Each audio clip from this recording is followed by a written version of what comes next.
C'est OK pour vous? Eh bien, merci beaucoup à la CMACI de nous inviter sur leur stand. Merci à Willem, Bruno et Valentine. Nous allons prendre 15 à 20 minutes pour vous parler du lancement du projet Cultivons nos toits. Donc, je commence par Willem pour lui poser la question plutôt globale. Qu'est-ce que c'est l'innovation ou une vision d'intégration d'innovation pour un aménageur urbain, quelqu'un qui construit des villes? L'innovation. La difficulté, l'innovation pour un aménageur que je suis commence par une première réponse. C'est-à-dire que pour pouvoir innover, la première chose que je fais, c'est j'embauche des jeunes dans mon équipe. Parce qu'à près de 50 ans, l'innovation, et je pense que Bruno en sait quelque chose, hein, c'est déjà, c'est pas facile. On arrive à un stade, à un âge où on reproduit plutôt qu'autre chose. Ne dites pas donc ça,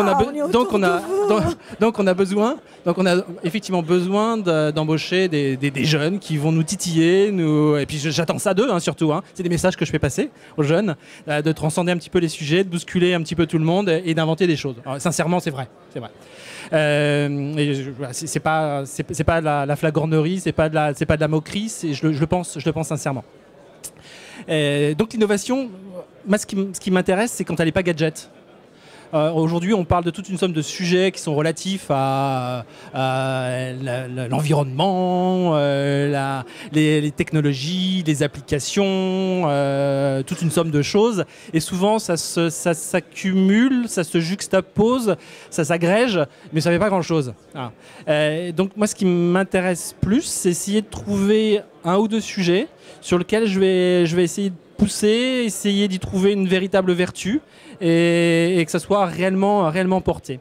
Alors, en quel sens donc l'innovation peut être assez intéressante, et comme le sujet des jardins partagés qui sont une forme d'innovation, en quoi c'est important? Pour moi, la ville, c'est souvent un rapport de force entre des aménités.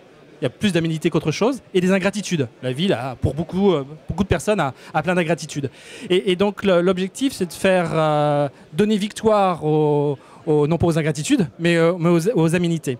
Et je pense que le sujet des jardins partagés, qui sont une façon de gérer une générosité des espaces extérieurs, de créer du lien social, qui sont également une façon de gérer aujourd'hui un rapport entre le dedans, le semi-privatif, et le public.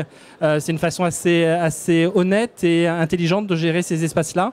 Et quand on est sur un site comme celui que développe Bruno, où on est entre une voie départementale, de ce qu'il y a plus le vulgaire possible, et puis un réseau ferré avec toute sa poésie, mais d'aucuns ne trouvera pas forcément le site d'une très grande poésie. Certains aiment les trains, c'est très subjectif. Et je pense qu'il est assez intéressant d'essayer de trouver une intériorisation de chaque programme. Et c'est là où j'évoquais le dedans, le dehors, le semi-privatif, le privatif et le public.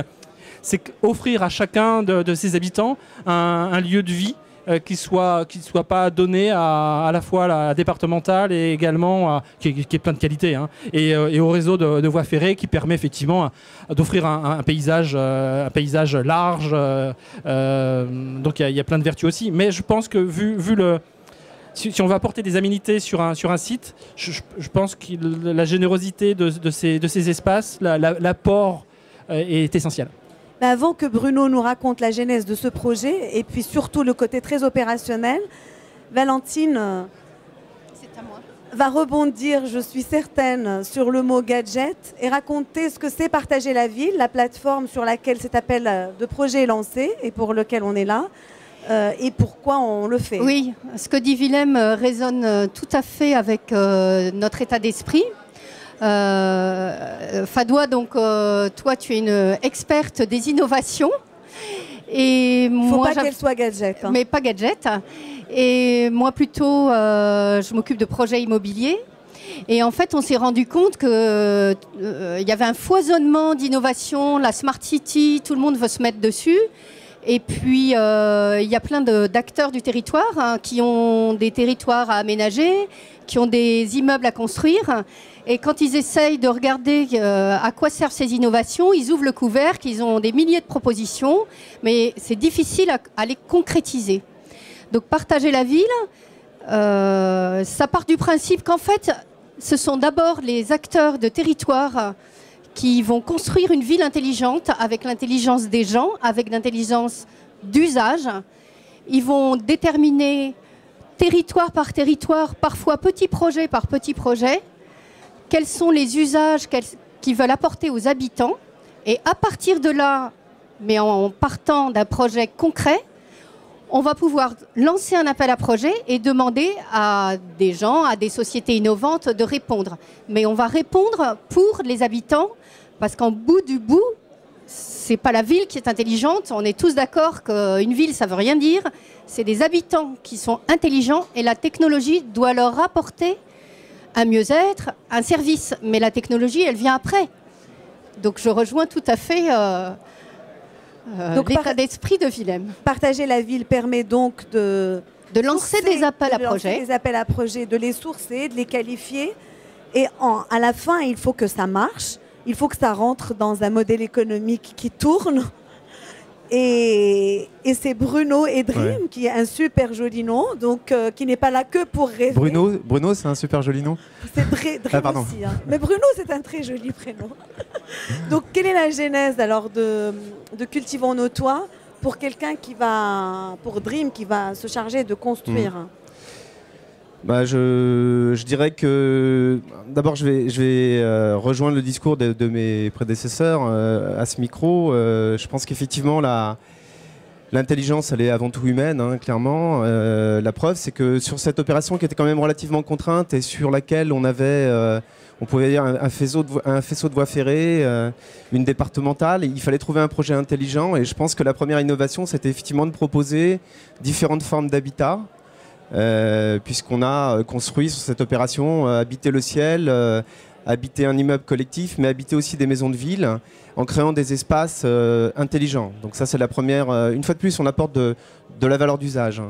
Ensuite, il s'est agi de réfléchir finalement à la poésie du site, pour reprendre certaines expressions. Et à ce moment-là, sur l'impulsion effectivement de la SEM Massy et de son directeur, on a réfléchi à un endroit partagé pour les futurs habitants de ces immeubles. Et alors, bien entendu, il y a des contraintes budgétaires, mais dans tout domaine, il y a des contraintes budgétaires. Ensuite, c'est effectivement de mettre l'intelligence, l'adaptation pour permettre de réaliser ces espaces qui vont être des espaces partagés.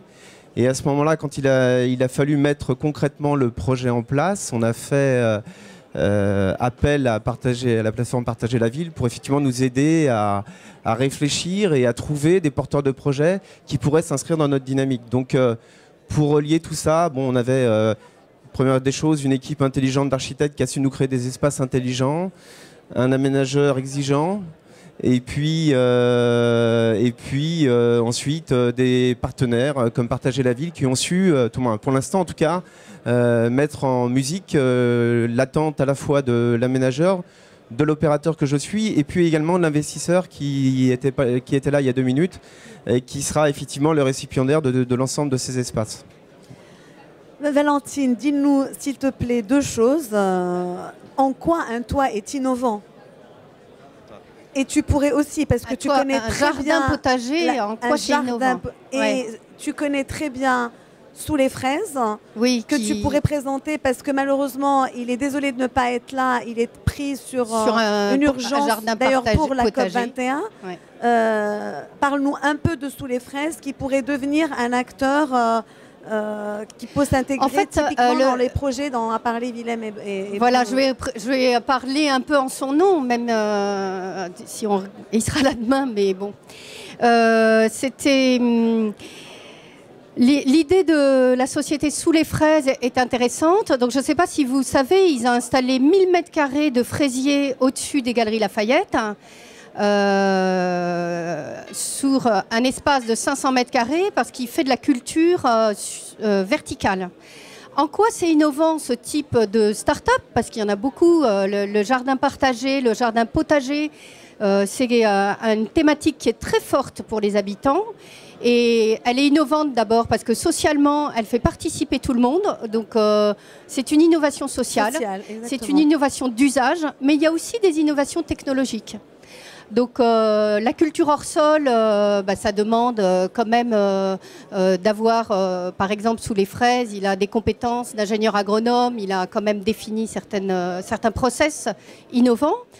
Ils permettent aussi d'avoir toute une économie collaborative autour de ce type de jardin. On récupère l'eau, on ne met pas d'engrais pesticides et de pesticides sur un jardin potager et on n'en mettra pas sur celui-ci. Donc il faut que l'engrais, il va pouvoir venir de l'immeuble. C'est les usagers, les habitants de l'immeuble qui vont pouvoir avoir des composts. On va pouvoir récupérer de l'eau et le gérer. Et puis... Alors l'idée d'avoir des ruches aussi qui vont permettre la pollinisation, puisqu'un potager, il y a des fleurs. Il faut des ruches qui vont permettre la pollinisation de l'ensemble des plantes. Et la valorisation des fruits que fait sous les fraises, mais qui ne sera pas forcément celle de ce projet, c'est de rechercher des fruits qui ont des variétés particulières qu'on ne trouve pas dans le commerce. Ce sont des fruits et des légumes qui ne se transportent pas. Donc ça, c'est aussi une innovation. C'est adapté à une économie très locale, avec des usages très locaux et avec des gens qui pourront consommer localement. Et ce modèle local, l'idéal, c'est de pouvoir le dupliquer également. Willem, c'est à vous de nous dire la conclusion. On en a parlé tout à l'heure. On espère, parce qu'on est tous ensemble là, il y a une plateforme digitale qui permet d'agréger tout ça. Il y a un opérateur très implanté qui fait en sorte que ça devienne réel, to make it happen. Et pour un aménageur comme vous, dites-nous quelque chose pour dire, comme dit Valentine, ce cas d'usage, on a envie que ce soit dupliqué et que... Alors, un aménageur joue au rugby. Ce qui m'intéresse, c'est transformer l'essai derrière. Donc aujourd'hui, lancer cette opération, la concrétiser, c'est un véritable souhait. Mais ça deviendra véritablement intéressant à partir du moment où on pourra propager, donner une économie à cette démarche, à la rendre beaucoup plus visible à l'échelle des opérations que l'on peut gérer. Je n'ai pas l'intention de tartiner des jardins partagés sur chacune des opérations, mais je pense que ça devient intéressant à partir du moment où il y a une véritable économie d'échelle, et la force de l'exemple est essentielle, et je pense que cette première opération a ça comme objectif. Merci beaucoup à vous trois. On retient les mots poésie, technicité, modèle économique viable et dupliquer un peu partout quand c'est possible. Donc vivement les futurs projets sur Partager la ville. Merci beaucoup. Merci. Allez manger.